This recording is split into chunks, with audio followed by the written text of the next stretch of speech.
NPR Playhouse presents Nightfall.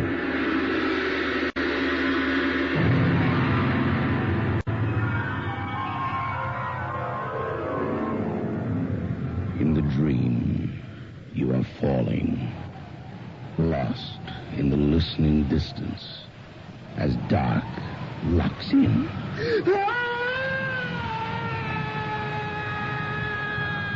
Nightfall.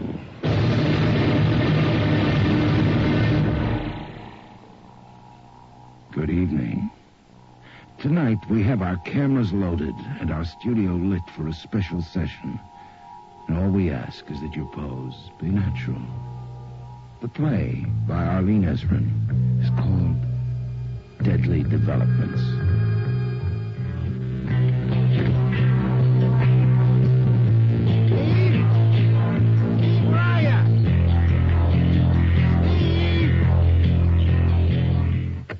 Steve? Hang on a sec, I'm in here. Right. What are you into? Prince. The car layout, remember yesterday? Oh, yeah. What's with the music? You know, they blew my head off. With the Carpenters. They were at it right through lunch. So you hid out in there. Yeah. Steve, they could have stripped the place clean. No way. They were really into the band. So, what do you think of the set? Definitely creepy. And they cleaned up pretty well. Yeah. I'll get the lights done tonight. Right. Looks like we want lots of lavender gels. Oh, and, guess what? What? Have a look. I stopped off at Paul Gemmel's. Oh, no, not another. Oh, what is it? A Von Hensdorf. Hey. $6.50. And it looks like it's in great shape. Yeah. Well, what have you got in mind for it? Who knows? Check it out, will you? You bet. It's bound to be in the books. European? German. Probably early 30s. Right. And, that takes care of the fun part. What do you mean? They want the session prints for Monday morning. They've got a printer waiting. You mean... Right, Steve-O. You're here for the weekend. As of noon today, you've been on overtime. Oh, for a horror story book cover? You got it. Well, let's get at it. Whatever you say, boss. Think of it this way, Steve. The sooner you get the set lit, the sooner you get to play with the Von Hensdorf. You're on. Oh, by the way, you better get your phone messages off the machine. I couldn't hear the thing from the darkroom. I don't doubt it. Andrew? It's me, Susie. You think I can do it? I'll be there. But boy, am I scared. Good day, sir. Good afternoon. Can I help you with something? Please, you have an advertisement, I believe, in today's Gazette for a Von Hensdorf camera. Yes, I have. Well, I did have. I do hope I'm not too late. To buy it? Well, I sold it yesterday, even before the paper hit the streets. But that was my camera. What? Here's my card. I am Felix Rupp. But you're a camera. What do you mean? It was stolen from me last week. It's not difficult to prove ownership. It's the only Von Hensdorf in the country. I knew they were kind of scarce. Where did you get it? The guy just brought it in. And you weren't suspicious? Well, look, every week there's a list of stolen cameras from the police. But no Von Hensdorf. I did not report it missing. Why not? And what are you up to, anyway? I simply want my camera back. Like I said, I sold it. Who bought it? Mr. Rupp, I don't like being pushed. Forgive me. I'm overly concerned. You see, I'm a collector of old cameras. Well, if I could be sure your intentions were, as they say, honorable... Which they most certainly are. I might be able to get it back. I have all the papers. Anyway, if there's only one Von Hensdorf in the country, it shouldn't be too hard to identify. Do you know any collectors, Mr. Gemmell? A few. And you know something of the peculiar passion? Yeah. That is to say, if they gotta have a certain model of Zeiss icon, they gotta have it. Precisely. Even if it means pawning the wife and kids. Not only do I want the Von Hensdorf back at once, I want it back untouched. Untouched? No additions, changes, alterations. Only a fanatic can take proper care of such a unique instrument. Well, there is, of course, the question of... Money. Isn't there always? Cash or charge extra. I shall repay whoever it is, and no questions asked. You can see my position. I mean, I'd no way of knowing it was hot. No, here's $100 for your trouble. Oh, yes. Now, who has the von Hensdorf? His name's Andre Philippe, a professional photographer. How can I get in touch? I'll write down his studio number. Usually there, even on Saturday. Thank you. I trust you will not mention this. No, not a word. And by the way, you did not use the camera, I hope. No, didn't even load it. Good. Look, I know you didn't want the camera tampered with, but what could possibly happen If someone took a few shots, the von Hensdorf should only be used by someone who has mastered its peculiar characteristics.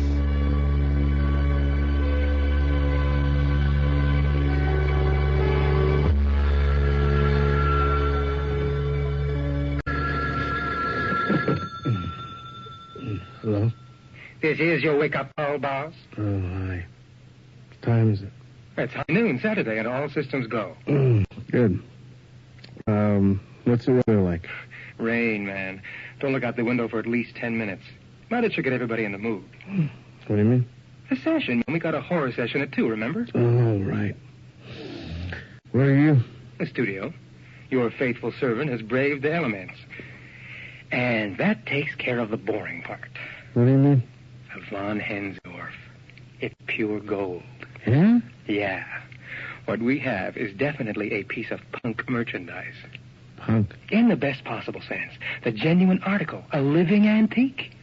It's in the books. I did some instant research. And? Karl von Hensdorf was a highly respected German scientist. He developed the camera in 1935. Just in time for the war. Among other things, yes. He was a specialist, a pioneer in hard lens work, and he... Hold, Steve. Let me get a cigarette here. Yeah, right.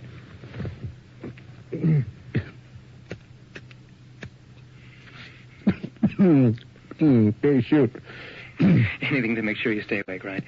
Look, I got a lot of notes here. Okay. Listen. Go ahead, I'm listening. Well, the von Hensdorf factory was bombed in several air raids. So, no more cameras. Right. And even before the bombings, the company's optical equipment was taken over by the state for telescopes and gun sights. So, they only made a few of them. Well, that's the funny part. The collector's catalog says they manufactured 6 dozen of them, and all but 4 were destroyed. They don't say how, or where, or why. So what we've got is an antique turkey. Au contraire, Andre. This thing works like a charm. It was designed for natural lighting use, but I couldn't resist playing with it on the set last night. And? I just got the prints out of the bath, and you would not believe the definition. This thing shoots through shadows like an X-ray. Oh, the textures, man, the textures. Okay. I'll check them out when I get in. Everything set for the session? Relax, boss. Everything's cool. You have plenty of time for your Eggs Benedict on your way over. Yeah. By the sounds of things, I'll need them to glue the day together. I kid you not. All systems are go. You want me to set up the von Hensdorf for the session? No, I want to play with it first. Get used to it a bit. Well, you're the boss. But it might be just what we need. Yeah? Yeah. One of the books. It had a von Hensdorf reproduction from the Olympic Games in 36. No kidding. Yeah. Medium close-up of the guy winning the marathon. It's incredible. It's absolutely freaky. What do you mean? Well, it's so stark. Andre, the guy's on his feet all right. But with the bright sun and the way the shadows are, you'd swear he was really dead.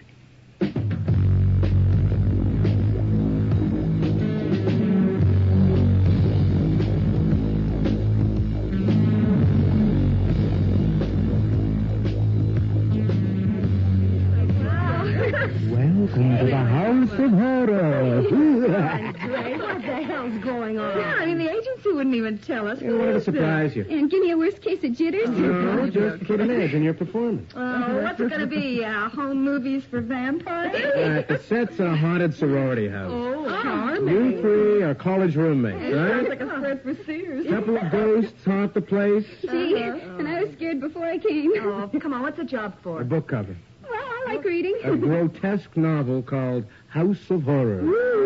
I always wanted to be a cover girl on a gothic novel. Right. Have to do more than just stand around looking gorgeous this time, What is girls. the boss? Tap dance? No, act. It's a horror story. A well-paying one. Yeah. All right, let's get professional here. I knew it was going to be one of those days. Okay. The three of you share a room, right? It's late. You ready for bed? How late is it? Susie, in a bed and pick up the book. Okay. Barbara, you're at the desk typing. Typing. Will 20 words a minute get me the job? Tim, stand at the window peering out. Oh, yes, like the Steve, Gothic check the Pharaoh. fan. It's all set. Mic unloaded. Haven't touched it. Could you crawl over and check it, please? Bet I could, boss. You just... All right, these musicians look good, kids. Hang on to them. Okay, Steve, hit the music. Okay. Oh, I like It looks good, Kim. Looks good. Keep staring out the window. A cheat a little toward the camera. Open your mic down a bit. Hey, is this supposed to be sold in a plain brown wrapper? And hide my cover. Kim, you've just seen something out the window that's alarmed you. Right, good. You need the fan on the curtains? Break my concentration again, and I'll lead into assistance, Steve. Kim, raise your arms. You're pushing something away. React. Good. Now, Barbara and Susie can feel some hideous presence. Steve, now you can hit the fan. All right, the wind's howling outside. Something ghastly has come in through the window. You're all trapped, terrified. Come on, let's see some terror. Susie, clutch your throat. Look horrified. Come on, you can do better than that. Feel it. Feel it. See, Andre, Susie's not used to your subtle technique. Subtle be damned. That phantom from the window is going to kill you.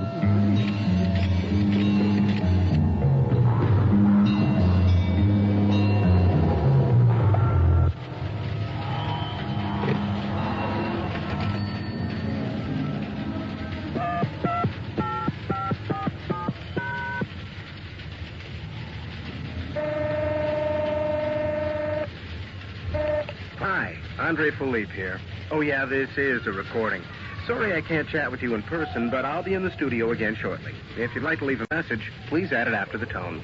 Here it comes. Got this film. The fools. When I get a recorded message.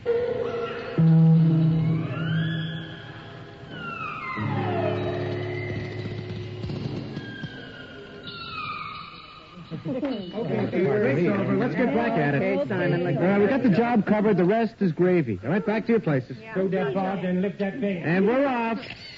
Okay, girls. I'm coming at you from 50 feet. You're feeling something, but you don't quite know what it is. But a presence. And you feel an evil presence in the room. You stir. Yeah. And that's it, Barbara. Protect yourself. Good. Okay, it's cooking, girls. Cooking. Kim, why don't you... Like this? Oh, damn. I'm on my way, boss. Get some more film. Girls, hold your places. Steve. I'm coming. You got anything loaded? No, I don't. How about the Von Hens door? Come on, Steve. While I'm loading the knife. Hang on a second. Here. You got it? Yeah. Okay, girls, you're on. That's it, Susie. The camera's enough to scare anyone. Quiet. Keep the concentration. Okay. The camera's getting louder because it's getting closer and more menacing. Jesus, it gets heavier every shot. Kim, I'm coming to get you first. You try to scream, but your throat's frozen. Look around for help. A weapon. Terrific. I'm coming for you, Kim. At last, you scream for help. Scream. No! Louder! There's no escape. You want to run, but you can't. The camera's hypnotized you. There's no way out. I can't. Barbara, pick up the phone and call for help. After I get Kim, I'm coming for you. Help us! There's no escape, is there? Steve, more shadows. Knock out all the lights except for number 5. I'm coming closer, girls, and the camera's getting louder. Every shot you hear is a gunshot. You only have a few seconds before I reach you. Seconds, girls, before Kim dies. And Barbara, and then Susie. Shut up, Steve-O. Come on, girls. Try to make a run for it. Susie, you're the closest to the door, but you can't. The camera's got you, too, hasn't it? Try, Susie. Try to open the door. I can't open it. I really can't open it. Try to open it.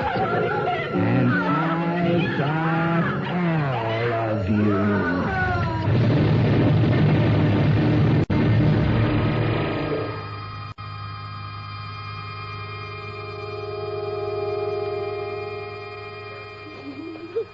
can't believe it. God, what happened? No, I think Susie's fainted. Oh, God, I'm woozy myself. Hit the light, Steve, will you? And get some brandy. Right? It's pretty weird And stuff. that's it, girls. We'll stop. Yeah, sure. Susie, honey, can you sit up? Yeah, I'll Okay. Oh, Andre, Yeah? I can't breathe, man. Like something's choking me. Should I call like a doctor? You all look pretty green. Hang on, Steve. They're just hyper, okay? Now, come on, girls. Get it together. Oh, sure. You just don't know when to stop, do you? Oh, my head. Here you go, Susie. Drink it. Drink it up, honey. What happened to us? I guess you all got too involved. Yeah, especially you. Okay, I guess I got carried away there, too. I've still got the chills. It's like a ghost really did come into the room. Yes, and when I tried to open the door, I really did feel something pulling at me. Yeah, it was just like that camera wasn't going to let us go until it was through with us. I know what you mean. What the hell happened?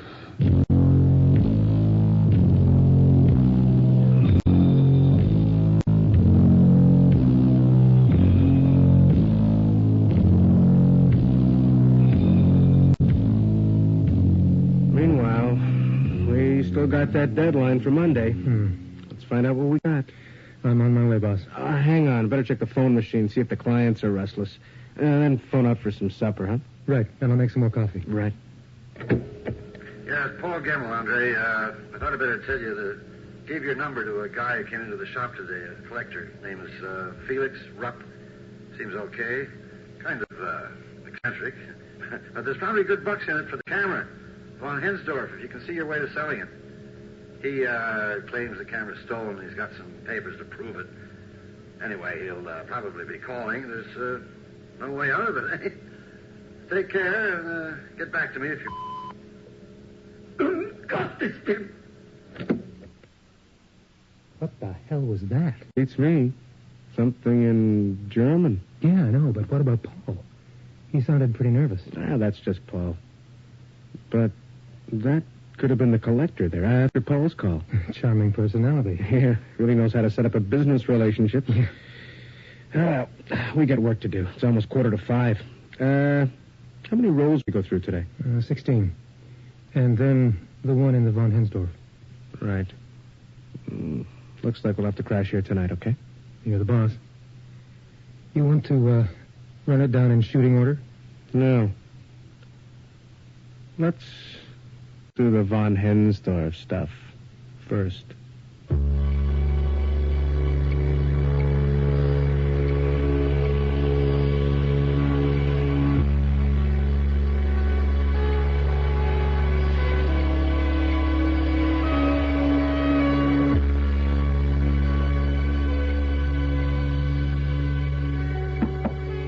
Must be the girls.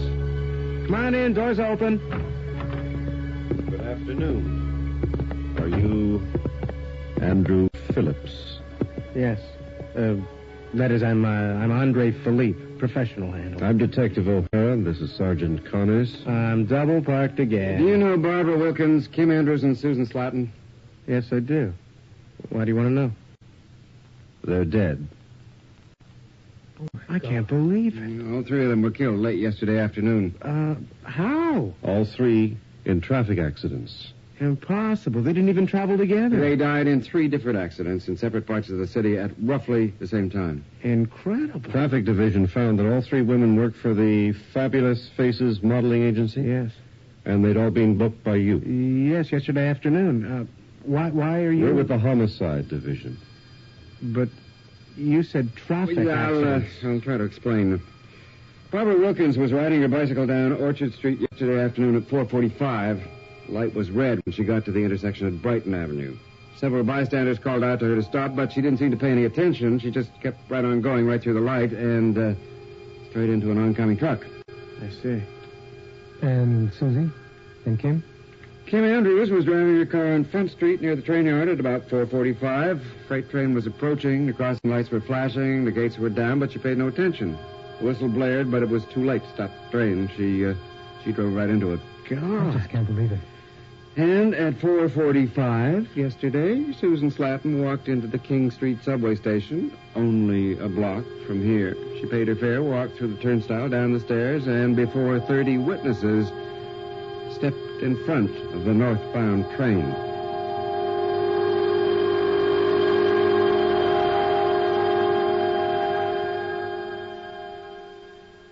The three women were here yesterday? Yes. What time? They arrived together at 2. And left? About 4:30. Together when they left as well? As far as the door, anyway. Do you know any of the girls' phone numbers, addresses? No, they're probably pinned up somewhere. You're running a photography business? Yes, and it was a strictly professional relationship with all three. Yeah, did you hire them directly? Never. Always booked them through the agency. Oh. And they were photographed yesterday? They were? What kind of photographs? Fashion? No, it was a book cover. Anything unusual? No skin, no pornography, just fiction. Full color wraparound. I see. Mm-hmm. Nothing out of the ordinary? Look, it was straight ahead, all the way. Anyone assisting you? Yes, my regular... I'm his assistant, Stephen Balfour. How would you describe what you do, Mr. Balfour? Well, it's technical mostly. Lighting, cameras, special effects. Going for coffee. Were you here for the whole session? I was, yes. Mr. Philippe, could we see the pictures you took yesterday? Of course. Right here. They look scared to death. Well, they were supposed to be. Title of the book is House of Horrors. I see. Can we take a few of these with us? Sure. Are either of you diabetic? What? No. Or do you know if any of the girls were diabetic? Medical histories I don't have. Only their measurements. What has being diabetic got to do with the girl's condition? Possible insulin overdose? How would you describe the three women? What state were they in when they left here? Exhausted. It was a tough session. And they put a lot into it. Were they emotionally upset? I suppose they were. From exhaustion. Do any of them have a heart condition? I don't have access to medical secrets. How could they have heart trouble all in their 20s? Look, this is a professional studio. We work with proper safeguards. Everyone's covered by insurance, and I don't understand this game of 20 medical questions. We're not sure that the girls died from traffic injuries. Pathology reports back on two of them. Andrews and Slatton both suffered heart attacks before the accident. But how? What could have... Various possibilities, all of them puzzling. If there's no history of heart disease, and that's being checked out, they might have suffered heart attacks from an overdose on insulin or drugs. Now, wait a minute. None of those kids were on dope. You're sure? All those tight close-ups, and I wouldn't notice crazy eyes? Never saw a trace of the stuff. I don't work that way. I want the truth in the face, and you don't shoot it glazed. Mr. Philippe, we're not here on a drug raid. Well, I'm relieved.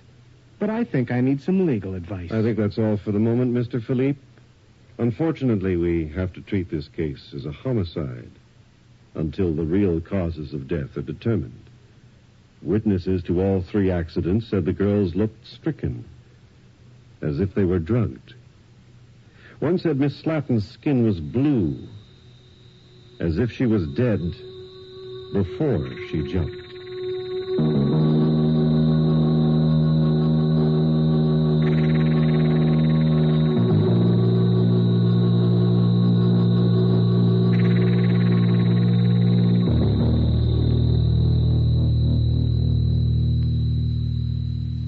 Why didn't you tell them more about the session, man?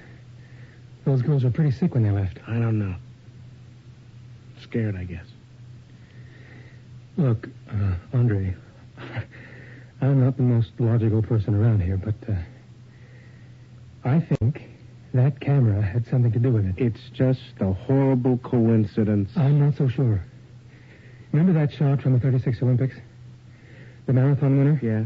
Well, in the caption, it said he died the day after the race. That's crazy. Is it? Well, how do you explain it then, man? I know my coffee's pretty awful, but there's nothing in it except coffee. Steve, it's just a camera. It makes a lot of racket, and the noise shook up the girls, and that's all. That's all. Well, what else have we got to go on? What about the shots themselves? Well, we both know where the best ones came from, don't we? Yeah. The ones the cops chose came from that bunch, didn't they? Yeah. And now comes the fun part. What do you mean? Exactly when did we start to develop those shots? About 4:45. Why? Oh, my God. Oh, my God, Steve, I can't afford to buy that. There's got to be something else. Just leave it. There, it's on record. But it could be... Yeah, the crowd, I know. Let's see if he leaves his number. But he could know something. Maybe he... Exactly. But we don't know that. You're the boss. Meanwhile, there's only one way we can know for sure, isn't there? What do you mean? Steve, I want you to set that thing up and take my picture.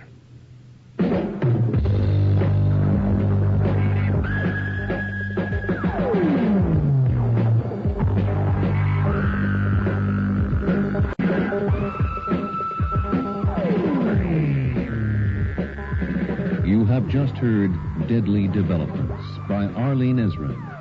Featured tonight were John Stocker as Andre and Gordon Thompson as Steve, with Bud Knapp as Paul and Sandy Webster as the mysterious Felix.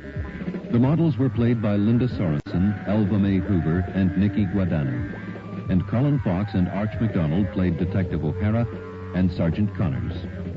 Our recording engineer is John Jessup, with the sound effects of Bill Robinson. Our production assistant is Doris Buchanan, and the series script editor is Earl Toppings. Nightfall is produced and directed for CBC Radio by Bill Howell. And now, here is a final word from your host. Hello again. Next week, we have a play especially written for those of you who can't live without your nightly fix of news. And that's it for World Report. I'm David Winston. Again? Again, please, David. And that's it for World Report. I'm David Winston. And again. And again, please, David. And that's it for World Report. I'm David Winston. And this is Stu. Looks like our little David has a sense of humor. Or worse, it could mean he can think. Let's hope not. We all know what happens to anchormen who can think. Where does the news come from? A new play by James D. Morris, starring August Schellenberg and Peggy Mann. The news behind the news. Next week on Nightfall. Until then, careful of the edge.